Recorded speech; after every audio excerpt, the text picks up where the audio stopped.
El astillero naval de La Habana en 1942 no impresionaba a nadie. Comparado con los masivos complejos industriales de Norfolk o Portsmouth, las instalaciones cubanas parecían modestas, casi pintorescas. Sin embargo, en esos muelles de madera gastada por el salitre, se estaba forjando una respuesta a la amenaza más letal que había enfrentado el Caribe en su historia. La Compañía Sudamericana 13, designada CS-13 por las autoridades navales, era una embarcación que cualquier almirante alemán habría descartado con desprecio. 38 metros de eslora, casco de madera reforzada, desplazamiento de apenas 110 toneladas. Para los estrategas de la Kriegsmarine, acostumbrados a acorazados y cruceros pesados, aquella patrullera representaba todo lo que estaba mal en las defensas aliadas del Caribe. Pero los números contaban una historia diferente cuando se examinaban con detenimiento. La CS-13 había sido diseñada específicamente para guerra antisubmarina en aguas tropicales, donde la profundidad relativamente somera y las corrientes cálidas creaban condiciones acústicas únicas. Su calado reducido de apenas 3 metros le permitía operar en zonas donde los submarinos tipo 7, con sus 9 metros de calado en inmersión, debían moverse con extrema precaución. Los motores diésel Cooper-Bessemer de 600 caballos de fuerza no eran impresionantes en papel, pero proporcionaban velocidad suficiente para alcanzar 16 nudos en persecución. Más importante aún, eran motores silenciosos comparados con los ruidosos propulsores de muchas corbetas británicas. La tripulación de 32 hombres conocía cada vibración, cada sonido de su embarcación como un pianista conoce su instrumento. El armamento principal consistía en cargas de profundidad. Mark VI, cilindros de acero rellenos con 136 kilogramos de explosivo Torpex. Cada carga podía configurarse para detonar a profundidades específicas mediante espoletas hidrostáticas que respondían a la presión del agua. La CS-13 portaba 20 cargas organizadas en 2 rieles de lanzamiento en popa y lanzadores laterales tipo K-Gun. Esta configuración permitía crear patrones de ataque en forma de diamante, diseñados para atrapar submarinos que intentaran maniobras evasivas. Los manuales de entrenamiento aliados especificaban que un patrón bien ejecutado tenía una probabilidad de impacto letal del 35% contra un submarino en inmersión. Era matemática pura, probabilidad calculada en pizarras por oficiales de inteligencia naval que jamás habían visto el océano desde la cubierta de un buque en combate. El comandante Mario Ramírez de León había estudiado esos manuales hasta memorizarlos. Oficial de carrera formado en la Escuela Naval de Mariel, Ramírez entendía que Cuba enfrentaba una guerra asimétrica donde cada ventaja táctica debía ser explotada al máximo. Durante meses, había entrenado a su tripulación en ejercicios que simulaban encuentros con U-boats basándose en reportes de inteligencia británica y estadounidense. Sabía que los comandantes alemanes despreciaban a las patrulleras pequeñas, considerándolas objetivos fáciles o amenazas insignificantes. Esa arrogancia, producto de docenas de victorias contra escoltas improvisadas y cargueros indefensos, se había convertido en el talón de Aquiles de la flota submarina alemana. Ramírez planeaba explotar esa debilidad con precisión quirúrgica. La tripulación de la CS-13 representaba un microcosmos de Cuba. Marineros de La Habana, Matanzas, Santiago de Cuba y Cienfuegos compartían cubierta con pescadores experimentados del litoral norte que conocían las corrientes del Canal Viejo de Bahamas mejor que cualquier carta náutica. El hidrofonista principal, Eduardo Mestre, había trabajado 5 años en mantenimiento de equipos de sonar para la Marina Mercante antes de alistarse. Sus oídos, entrenados para detectar fallas mecánicas en motores de barco a través de membranas de acero, ahora se dedicaban a cazar el murmullo característico de los motores diésel Germania Werft, de los U-boats tipo 7C. Mestre podía diferenciar un mercante neutral de un submarino alemán a 3 kilómetros de distancia basándose únicamente en la firma acústica. Era un talento que ninguna academia naval podía enseñar. Solo años de experiencia práctica combinados con una capacidad auditiva excepcional. El entrenamiento antisubmarino de la tripulación seguía protocolos desarrollados por la Royal Navy tras años de guerra en el Atlántico. Cada miembro conocía su rol en la secuencia de ataque con precisión cronométrica. Cuando el sonar detectaba contacto, el timonel iniciaba aproximación en ángulo calculado para minimizar la firma acústica propia. El artillero preparaba las cargas, mientras el oficial de tiro calculaba profundidad de detonación, basándose en lecturas de sonar y velocidad estimada del objetivo. Los lanzadores laterales K-Gun requerían sincronización perfecta para crear el patrón de diamante que maximizaba probabilidad de impacto. Un error de 3 segundos en el lanzamiento podía significar la diferencia entre un submarino hundido y un submarino que escapaba para hundir 10 petroleros más. La tripulación practicaba estos procedimientos hasta que los ejecutaban en completo silencio, comunicándose mediante señales manuales para evitar que el ruido de las voces interfiriera con las lecturas del hidrofonista. Los alemanes cometían un error fundamental de apreciación. Asumían que las pequeñas naciones caribeñas carecían de la capacidad técnica y el entrenamiento necesario para representar una amenaza real. Esta creencia se basaba en prejuicios ideológicos profundamente arraigados en la doctrina nazi sobre superioridad racial y capacidad militar. Los comandantes de U-Boats habían sido entrenados para enfrentar destructores británicos clase Flower, corbetas canadienses y escoltas estadounidenses clase Buckley. Nadie les había dicho qué hacer cuando una patrullera de madera aparentemente insignificante demostraba tener tripulación altamente entrenada, equipamiento adecuado y la determinación férrea de defender sus aguas territoriales. Los informes de inteligencia alemana describían las defensas cubanas como negligibles, basándose en evaluaciones superficiales que confundían tamaño con capacidad. Era el mismo error que cometieron al subestimar la producción industrial estadounidense, la misma arrogancia que convertiría la batalla del Atlántico en una derrota estratégica alemana. En mayo de 1943, la CS-13 había completado 17 patrullas antisubmarinas sin contacto enemigo confirmado. Habían respondido a reportes de periscopios avistados, investigado manchas de aceite sospechosas y escoltado convoyes costeros a través de las aguas al norte de Cuba. Cada patrulla sin acción era simultáneamente un alivio y una frustración. La tripulación sabía que los U-Boats operaban en la zona. Los reportes de petroleros hundidos lo confirmaban semanalmente. Pero el Caribe era vasto, y los submarinos alemanes maestros del sigilo. Encontrar un U-Boat en miles de kilómetros cuadrados de océano era como buscar una aguja en un pajar, excepto que esta aguja podía matarte antes de que la encontraras. Sin embargo, Ramírez mantenía a su tripulación en constante estado de preparación, insistiendo en que cuando llegara el momento del encuentro, no habría tiempo para dudar ni para el entrenamiento de último minuto. La preparación logística también marcaba diferencia. Mientras muchas patrulleras aliadas sufrían escasez de cargas de profundidad y equipamiento de sonar defectuoso, Cuba había negociado acuerdos de suministro directo con arsenales estadounidenses en la zona del Canal de Panamá. Cada carga Mark VI era inspeccionada meticulosamente antes de ser almacenada a bordo. Las espoletas hidrostáticas se probaban en tanques de presión simulada para garantizar detonación precisa. Los cables del sonar se revisaban centímetro a centímetro buscando corrosión o daños. Esta atención obsesiva al detalle técnico reflejaba una comprensión profunda de que en combate antisubmarino el equipo defectuoso no era simplemente inconveniente, era letal.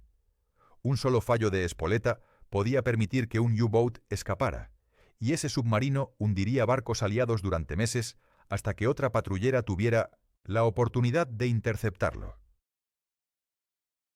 La doctrina táctica cubana enfatizaba paciencia y precisión sobre agresividad impulsiva.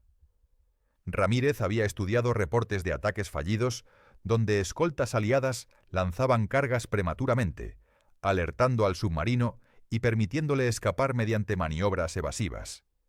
La CS-13 operaba bajo el principio de aproximación silenciosa, identificación absoluta y ataque devastador coordinado. No habría advertencias, no habría oportunidad de escape. Cuando llegara el momento, cada ventaja técnica y táctica sería explotada simultáneamente para garantizar que el encuentro terminara con un U-Boot en el fondo del mar. Era una doctrina fría, calculada, matemáticamente precisa, y estaba a punto de ser puesta a prueba contra uno de los lobos grises más experimentados de la Kriegsmarine. 0600 horas del 15 de mayo de 1943. El horizonte oriental comenzaba a teñirse de naranja sobre las aguas del Canal Viejo de Bahamas, 60 kilómetros al norte de la costa cubana. La CS-13 navegaba en patrón de búsqueda estándar, velocidad reducida a 8 nudos, para minimizar ruido propio y maximizar efectividad del sonar. El comandante Ramírez había dormido apenas 3 horas en las últimas 48, sostenido por café negro cubano y la tensión constante de operar en aguas donde 3 petroleros habían sido torpedeados en las 2 semanas previas. La inteligencia naval aliada había confirmado presencia de al menos 2 U-Boats activos en el sector, pero el Caribe era vasto y los submarinos alemanes fantasmas mortales. Esta madrugada, sin embargo, la suerte estaba por cambiar de bando de manera espectacular. A las 0617 horas, el hidrofonista Eduardo Mestre ajustó los auriculares sobre sus oídos y frunció el ceño. A través de la estática característica del océano tropical, un sonido nuevo penetraba las membranas del sonar. No era el murmullo lejano de un mercante ni el golpeteo irregular de un cardumen de peces grandes. Era un ritmo mecánico, regular, inconfundible para cualquiera entrenado en reconocimiento acústico de submarinos. Motores diésel Germania Werft, funcionando en superficie, firma acústica idéntica a las grabaciones de entrenamiento proporcionadas por inteligencia británica. Mestre mantuvo la calma profesional que le habían inculcado durante meses de instrucción, verificó la lectura 2 veces y luego pronunció las palabras que cada tripulante de la CS-13 había esperado escuchar durante 17 patrullas. Contacto submarino confirmado, marcación 0, 5 grados, distancia estimada 5.000 metros. Ramírez alcanzó el puente en 12 segundos, su mente ya procesando opciones tácticas. El U-Boat estaba en superficie, probablemente recargando baterías después de una noche de patrullaje sumergido. Era el momento más vulnerable para cualquier submarino, cuando la necesidad de aire fresco y electricidad los obligaba a exponerse como ballenas emergiendo para respirar. La decisión táctica era clara pero arriesgada. Aproximación a máxima velocidad mantendría el elemento sorpresa, pero incrementaría dramáticamente el ruido propio y alertaría a cualquier vigía alemán competente. Aproximación lenta minimizaría detección, pero daría tiempo al submarino para sumergirse si algún otro factor los alertaba. Ramírez eligió un término medio calculado, velocidad de 12 nudos en rumbo de intercepción tangencial, acercándose desde un ángulo que colocaba a la CS-13 contra el resplandor del amanecer, dificultando detección visual.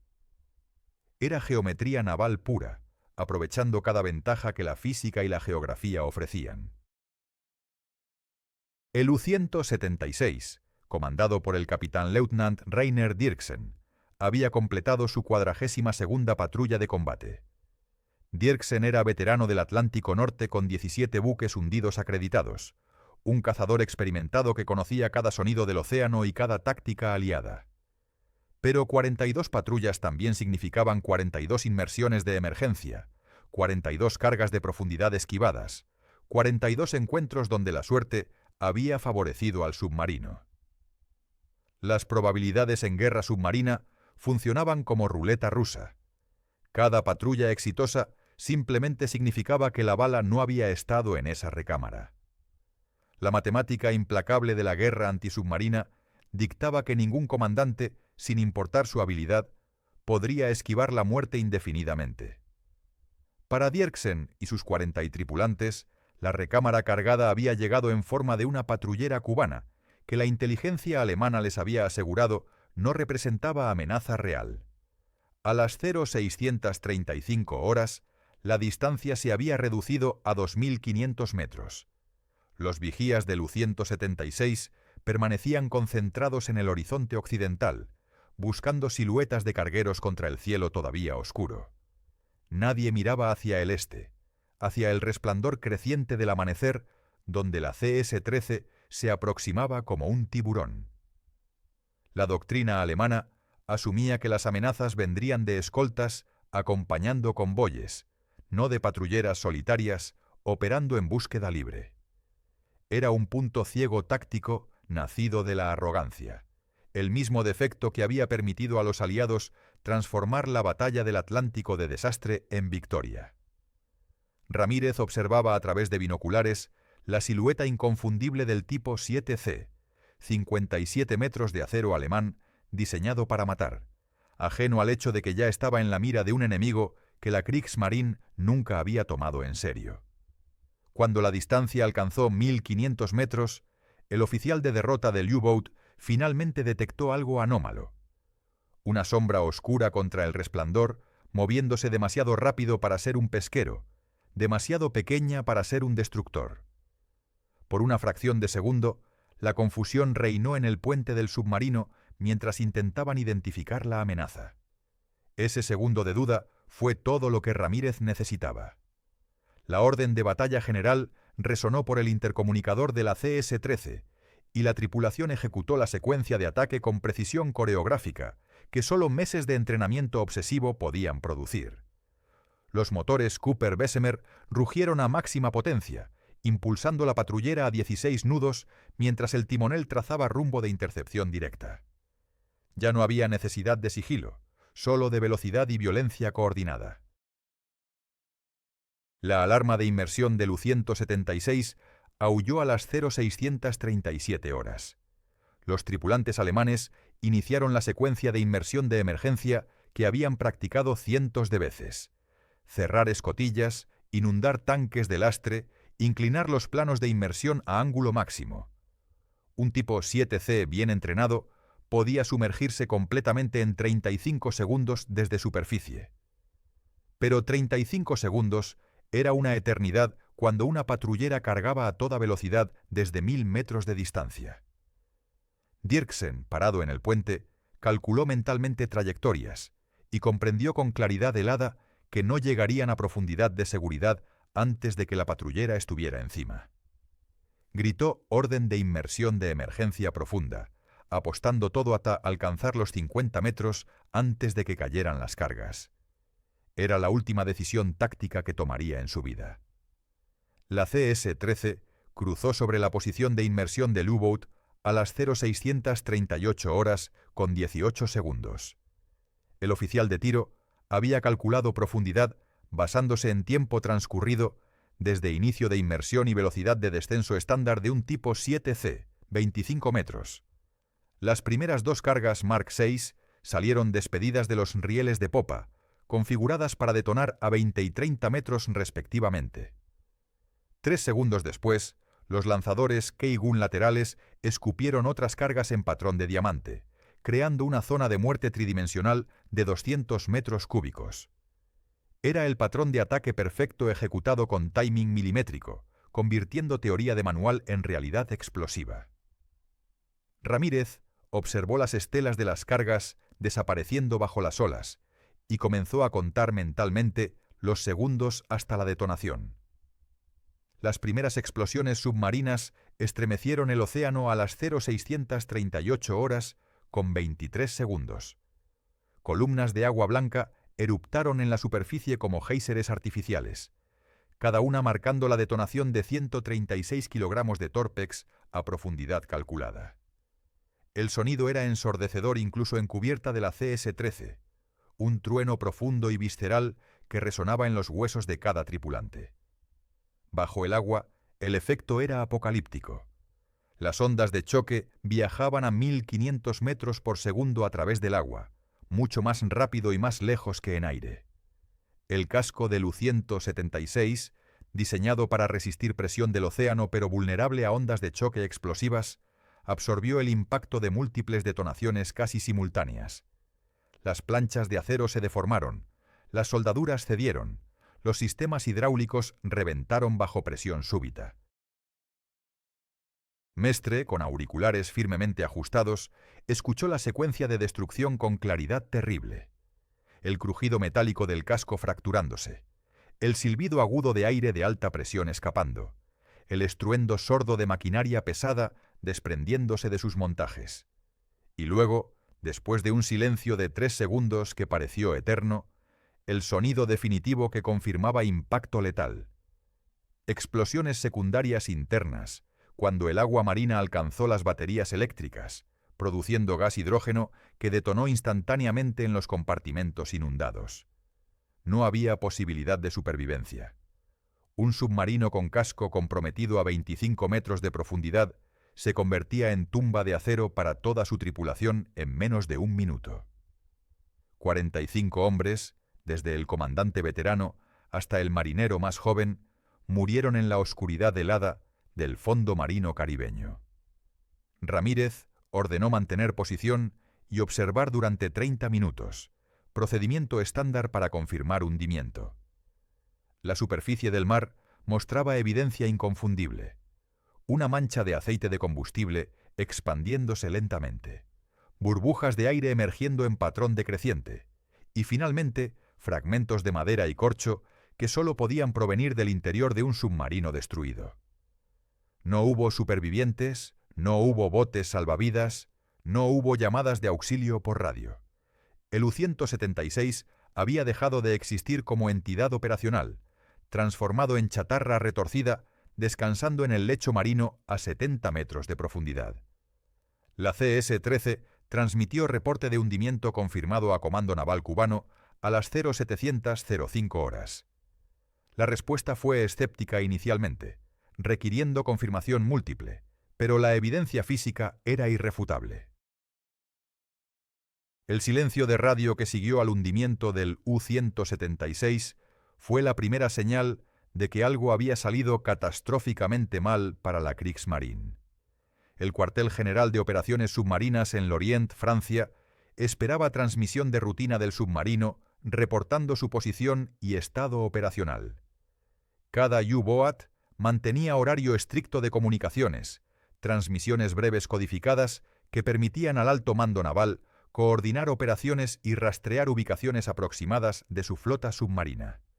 Cuando el U-176 no transmitió en su ventana programada del 16 de mayo, los operadores de radio alemanes no se alarmaron inmediatamente. Fallas de radio, necesidad de mantener silencio ante amenazas cercanas o simplemente mal tiempo podían explicar una transmisión perdida. Pero cuando pasó un segundo día sin contacto y luego un tercero, la preocupación comenzó a transformarse en certeza fría. El submarino y sus 45 tripulantes habían desaparecido. La respuesta oficial alemana al hundimiento reveló tanto sobre la mentalidad de la Kriegsmarine como sobre el evento mismo. Los registros navales alemanes listaron al U-176 como perdido en circunstancias desconocidas, fecha probable 15 de mayo de 1943, última posición conocida área del Caribe. No hubo mención de acción enemiga, no hubo reconocimiento de combate, no hubo referencia alguna a fuerzas navales cubanas. Para el alto mando alemán, admitir que una pequeña patrullera de una nación que ellos consideraban militarmente insignificante había hundido un U-Boat tipo 7C era inaceptable desde perspectiva propagandística e ideológica. La narrativa nazi dependía de la superioridad técnica y táctica alemana, especialmente contra adversarios no europeos.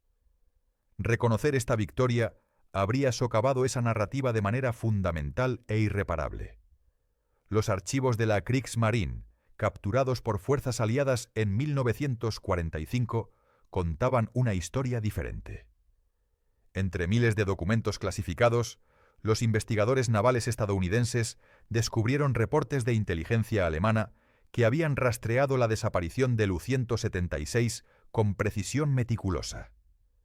Los analistas alemanes habían correlacionado la última posición conocida del submarino con reportes de radio aliados interceptados, incluyendo transmisiones cubanas reportando hundimiento confirmado de submarino enemigo en las coordenadas exactas donde el U-176 había operado. La coincidencia era demasiado específica para ser casual. Los alemanes sabían qué había ocurrido, conocían quién era responsable, pero eligieron conscientemente suprimir esta información tanto en registros públicos como en comunicados internos.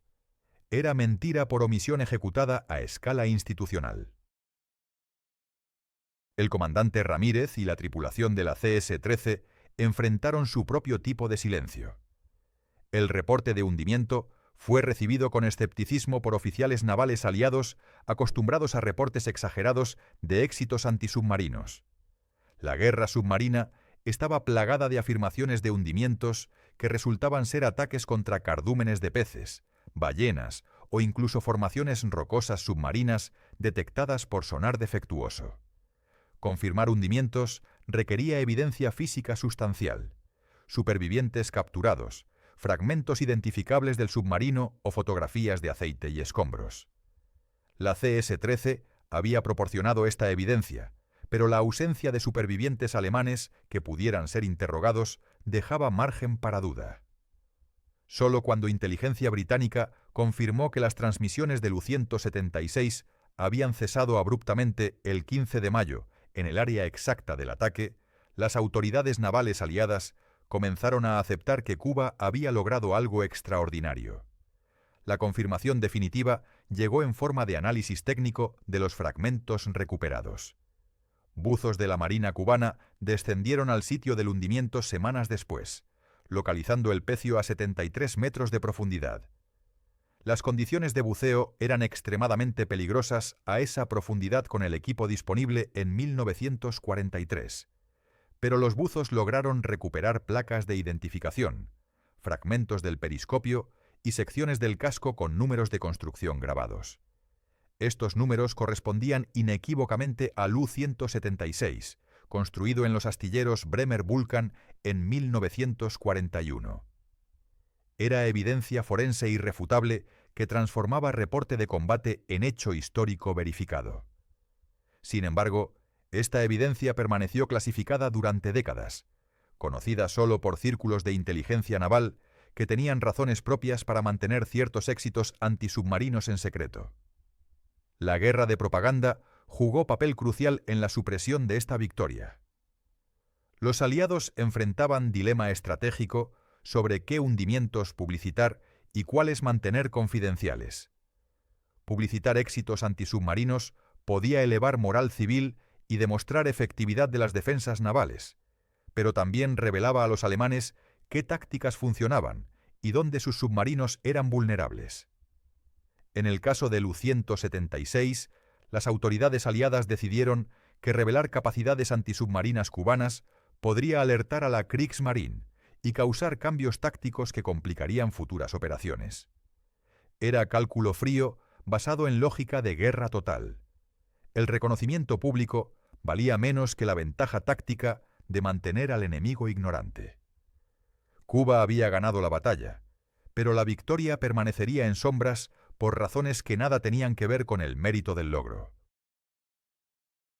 Las familias de los 45 tripulantes alemanes recibieron notificaciones estándar de Vermisst, desaparecido en acción. No hubo detalles sobre circunstancias, no hubo mención de ubicación específica, solo la confirmación burocrática de que sus seres queridos no regresarían. Para 1943, tales notificaciones se habían vuelto rutinarias en Alemania, a medida que la guerra submarina cobraba precio cada vez más alto. Las familias lloraban, los registros oficiales archivaban los nombres, y la maquinaria de guerra continuaba produciendo más submarinos y entrenando más tripulaciones para reemplazar a los perdidos. Era matemática brutal de desgaste, donde cada hundimiento individual se perdía en el total acumulativo de pérdidas que eventualmente destrozaría la flota de U-boats alemana. El destino del U-176 reflejaba patrón más amplio en la guerra submarina del Caribe. Entre 1942 y 1940, 72 U-boats operaron en aguas del Golfo de México y el Caribe, hundiendo 347 barcos aliados con tonelaje total de casi 2 millones de toneladas. Pero 36 de esos U-boats nunca regresaron a puerto, destruidos por escoltas, bombarderos y patrulleras que la Kriegsmarine inicialmente había considerado amenazas menores. La proporción de pérdidas, 1 de cada 2 submarinos, era insostenible a largo plazo. Los alemanes estaban ganando batallas tácticas individuales, pero perdiendo la guerra estratégica de desgaste, exactamente el mismo patrón que se desarrollaba en el Atlántico Norte. El hundimiento del U-176 era microcosmos de esta derrota más amplia. La supresión histórica de esta victoria tuvo consecuencias que se extendieron décadas más allá del fin de la guerra. Historiadores navales, compilando registros oficiales de la batalla del Atlántico, frecuentemente omitían o minimizaban contribuciones de naciones pequeñas, enfocándose en operaciones de las grandes armadas británica, estadounidense y canadiense. Cuba aparecía en notas al pie si acaso, mencionada brevemente como participante menor, sin detalles sobre acciones específicas. Esta narrativa sesgada reflejaba tanto limitaciones de fuentes disponibles como prejuicios implícitos sobre qué naciones merecían crédito por victoria aliada. El resultado fue que generaciones de estudiantes de historia naval aprendieron sobre destructores británicos y grupos de cazadores asesinos estadounidenses, pero nunca escucharon sobre la CS-13 y su tripulación.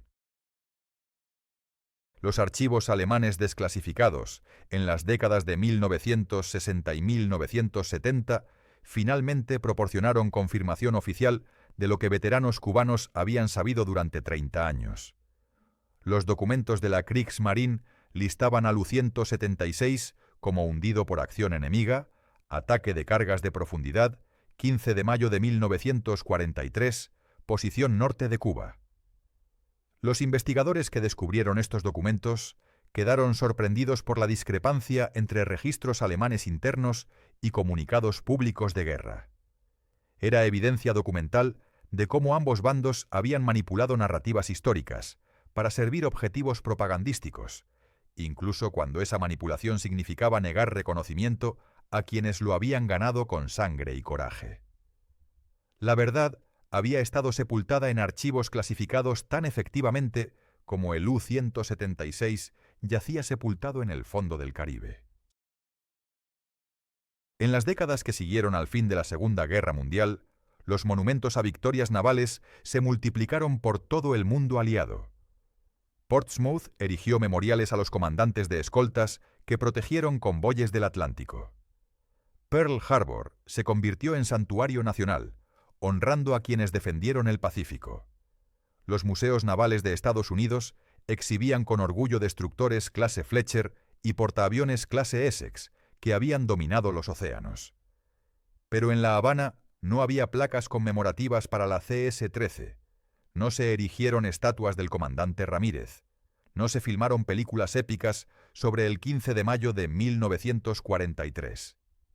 La victoria más significativa de Cuba, en combate naval moderno, permanecía relegada a reportes desclasificados que pocos historiadores consultaban y aún menos comprendían en su verdadera dimensión.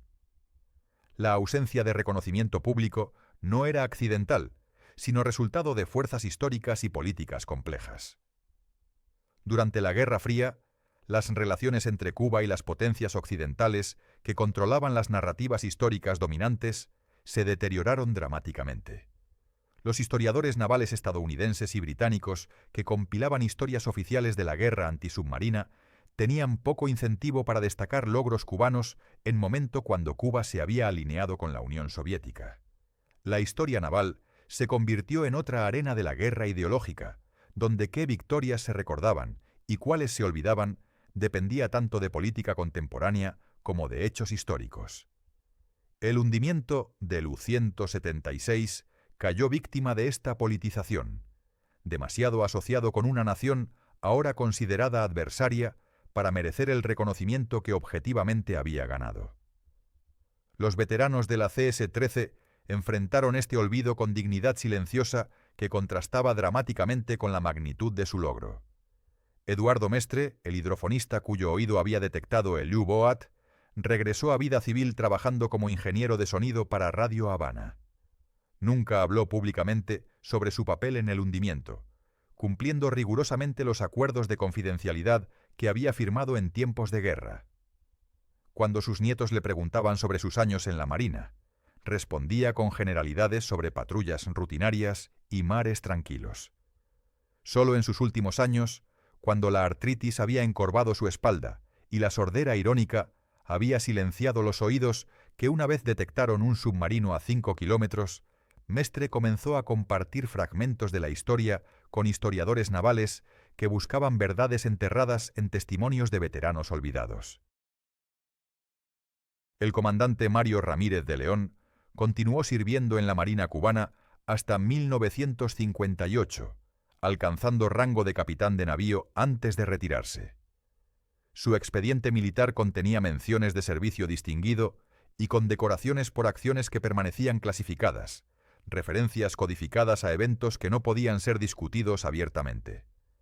En entrevista privada realizada en 1970 Ramírez reflexionó sobre la paradoja de comandar la acción naval más exitosa de Cuba mientras permanecía virtualmente desconocido incluso dentro de su propio país. No expresó amargura sino comprensión pragmática de cómo funcionaba la historia. Los grandes poderes escribían las narrativas, y las naciones pequeñas aparecían solo como notas al pie sin importar la magnitud de sus contribuciones. Era aceptación melancólica de realidad geopolítica que ningún acto individual de heroísmo podía cambiar. La lección estratégica del hundimiento del U-176 trascendía el evento específico para revelar verdades fundamentales sobre guerra naval moderna. La victoria no había sido resultado de superioridad en tonelaje o potencia de fuego, sino de entrenamiento superior, disciplina táctica y aprovechamiento meticuloso de ventajas temporales. La CS-13 no era más poderosa que el U-176 en términos absolutos. Un submarino tipo 7C, armado con 14 torpedos, podría haber hundido la patrullera en minutos si hubiera detectado la amenaza a tiempo. Pero la guerra naval no se reducía a comparaciones estáticas de armamento, sino a aplicación dinámica de tácticas en momentos específicos. Ramírez había comprendido esto instintivamente, convirtiendo las limitaciones de su embarcación en ventajas mediante preparación obsesiva y ejecución impecable. Era lección que las grandes armadas frecuentemente olvidaban en su obsesión con construir buques cada vez más grandes. El impacto del hundimiento en operaciones alemanas en el Caribe fue más significativo de lo que los registros públicos sugerían. La pérdida del U-176 obligó al alto mando submarino alemán a reevaluar sus asunciones sobre defensas caribeñas. Directivas operacionales emitidas en junio de 1943 ordenaban a comandantes de U-boats ejercer máxima precaución en aguas cercanas a Cuba y aumentar tiempo de vigilancia cuando operaban en superficie. Estas directivas raramente mencionaban el hundimiento específico que las había motivado, pero el timing era inequívoco. La arrogancia que había caracterizado operaciones submarinas alemanas en el Caribe durante 1942 había sido reemplazada por cautela que reducía efectividad operacional. Los U-boats que dedicaban más tiempo a evasión y menos a caza hundían menos barcos, exactamente el resultado que las fuerzas antisubmarinas aliadas buscaban lograr. La matemática fría de la guerra antisubmarina validaba el enfoque cubano de manera que solo décadas de análisis posterior revelarían completamente. Cada U-boat hundido representaba no solo eliminación de amenaza inmediata, sino prevención de futuros hundimientos. El U-176 había hundido 17 barcos en patrullas previas. Proyectando esa tasa de éxito sobre las patrullas adicionales que habría realizado si hubiera sobrevivido, analistas navales estimaban que el hundimiento previno pérdida de aproximadamente 40 barcos aliados adicionales, con capacidad total de 200.000 toneladas. Era retorno de inversión extraordinario por una patrullera de 110 toneladas tripulada por 32 marineros. Ningún acorazado ni portaaviones podía igualar esa proporción de costo-efectividad, pero tales cálculos raramente aparecían en narrativas heroicas que preferían glorificar grandes buques sobre pequeñas patrulleras. La preservación de la memoria histórica dependió finalmente de esfuerzos de investigadores independientes que no estaban limitados por consideraciones políticas oficiales. En 1997, el historiador naval español Alejandro Ramos publicó estudio exhaustivo de operaciones antisubmarinas en el Caribe, basado en archivos alemanes, británicos, estadounidenses y cubanos. El trabajo de Ramos documentaba el hundimiento del U-176 con detalle forense, correlacionando registros de múltiples fuentes para reconstruir eventos del 15 de mayo de 1943. Por primera vez, lectores de habla hispana podían acceder a narrativa completa de la victoria cubana, aunque el libro circuló principalmente en círculos académicos especializados sin alcanzar audiencia popular que la historia merecía. La pregunta de por qué algunas victorias se recuerdan mientras otras se olvidan revela tanto sobre cómo construimos historia como sobre los eventos mismos. Las grandes narrativas de la Segunda Guerra Mundial se estructuraron alrededor de momentos dramáticos que servían necesidades de construcción nacional y orgullo colectivo. Normandía, Midway, Stalingrado. Estos nombres evocaban sacrificio y triunfo, a escala épica que reforzaba identidades nacionales de las grandes potencias. Una patrullera cubana hundiendo un U-boat alemán era victoria táctica perfecta, pero no encajaba en estructuras narrativas que requerían escala monumental. Era demasiado pequeña, demasiado técnica, demasiado asociada con nación que las potencias dominantes preferían ignorar. El resultado fue olvido sistemático, que convirtió historia verificable en nota al pie que casi nadie leía. Los 45 tripulantes alemanes del U-176 permanecen en el fondo del Caribe, su tumba de acero a 73 metros bajo superficie turquesa, donde turistas nadan ajenos a la historia bajo sus pies. No hay marcadores, no hay boyas conmemorativas, solo oscuridad silenciosa y corrientes que gradualmente erosionan el casco oxidado. Para sus familias en Alemania fueron nombres en monumentos a caídos, víctimas anónimas de guerra que consumió millones. Para Cuba representaban enemigos derrotados en combate justo mediante habilidad y determinación. Para la historia naval objetiva, eran evidencia de que victoria en guerra moderna dependía menos de tamaño de las flotas que de calidad del entrenamiento y excelencia en ejecución táctica. Era lección que merecía ser recordada, pero como tantas lecciones importantes de la guerra, se perdió en las sombras donde la política y la memoria histórica colisionan.